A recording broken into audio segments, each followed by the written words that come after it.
5. Even though he now had almost nothing, Leo still carried himself like a nobleman. He looked me over anxiously, and only after confirming I was unharmed did he relax a little. Does it matter whether it was intentional or not? Sebastian interjected, perhaps worried the situation might turn against Nina. Leo, you should be grateful that your Montgomery family once took Nina in. Otherwise, your sister's hand might not have been saved.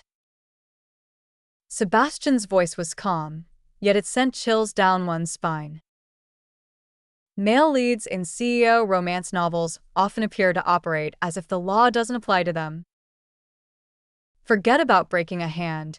Sebastian could probably make me disappear without a trace.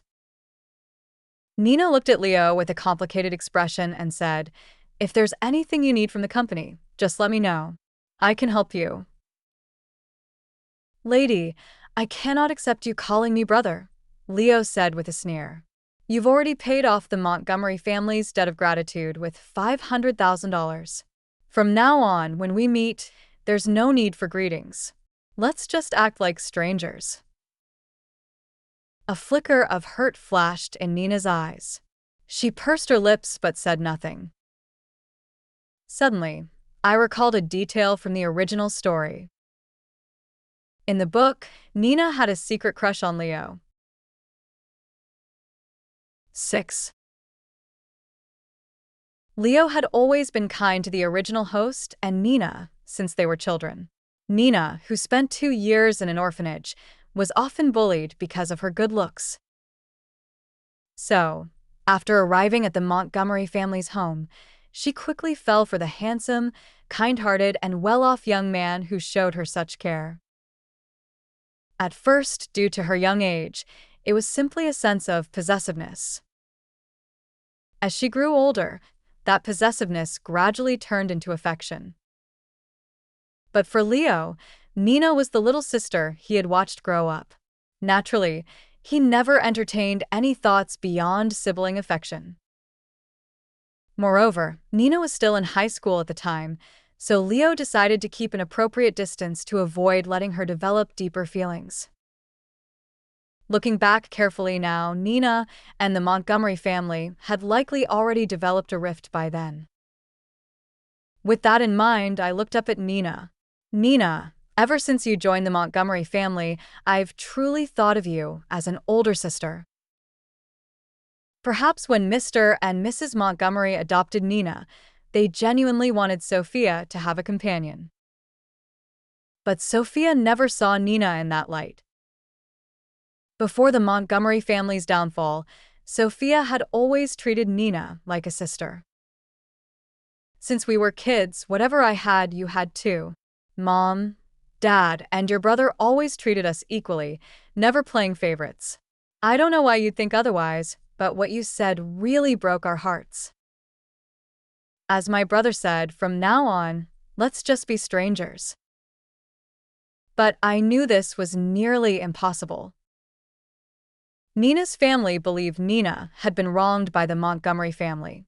Though they never said it to Nina's face, they later caused plenty of trouble for Sophia and Leo. Now that I had become Sophia, to avoid these troubles, I had to resolve this issue at its root, especially with this family. Especially Sebastian. He was the male lead in this book. When it came to Montgomery, no one could match him, except the female lead.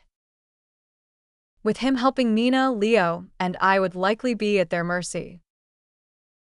As their figures faded into the distance, I raised my voice.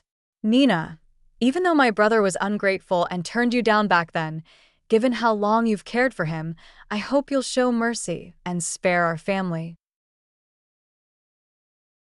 7. I deliberately wanted to disgust Nina.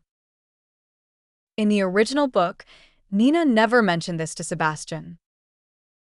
Later, when Sebastian discovered that Nina had feelings for Leo, he assumed Leo had intentionally led her on. To teach Leo a lesson and to retaliate for the original host slapping Nina, Sebastian bankrupted Leo once again. At the time, Leo had just managed to make a comeback. But how could a newly established small company compete with the male lead?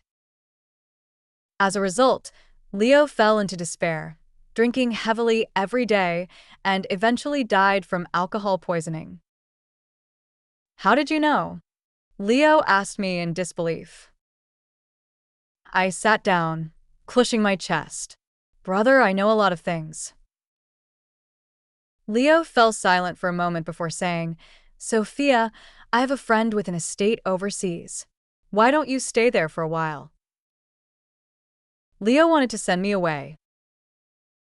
I immediately shook my head. No, that Sebastian is very powerful and incredibly lucky. You're no match for him. I want to stay and help you. After all, he was the male lead in the book. Calling him Fortune's favorite wouldn't be an exaggeration.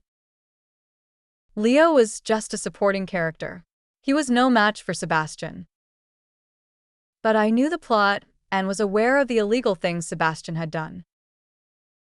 Beating Sebastian in business was tough. After all, the Montgomery family was bankrupt and saddled with tens of millions in debt, while the Ashford Group was the most prominent enterprise in the country. Taking down the Ashford Group was no easy task. But who says domineering CEOs love to disregard the law? I refused to believe I couldn't handle him. However, the most important thing right now is to repay the Montgomery family's debts. 8. In the real world, the fastest ways to make money are all written in the criminal code. But this was a domineering CEO novel where logic and reason didn't apply.